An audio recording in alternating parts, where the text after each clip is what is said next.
ঠান্ডা কি যে বাড়িতে বাবা আছে গার্জিয়ান আছে ওই গার্জিয়ান কথা মতন যদি চলুক বাড়তি চাই রাস্তা। বাবাটা যদি ধান্দা করতে, বাবা তো দেওয়াল খাড়া করতে পারে না।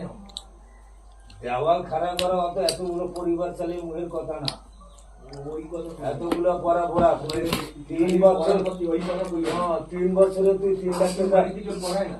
না কেউ বাড়িতে পড়ায় না, পড়ায় তার সোর্স আছে অনেক। ওদের ফালতু খরচা ফালতু খরচা করে ফালতু খরচা ফালতু খরচা করো। এটা আমি আর এই যে আমি আসার পর 50 টাকা এই বেশি বেশি পয়সা আটানো পয়সা আমি খাই না, আটানো পয়সা এই নিয়ে খরচা করো, ওই নিয়ে খরচা করো। মানুষ 100 টাকা বাঁচে যাচ্ছে পয়সা হিসাব নেই। তোমরা কি কি খরচা করছো? কি খরচা করো তুমি? আমার নিজে আমার কোনো তুই আগে করে এই খরচা করি। চুপচাপ কাজ করবি। তোমার ভিতরে কি আছে সেটা দেখাই যাচ্ছে। আইফোন দেখে দেখে এই নিয়ে ধান্দা করবি মার্কেট গুলো আমি করা লাগবে না, রস দিতেই হবে। এমন হয়েছে নাটক করা যাবে। কি নাটক করতে দেখে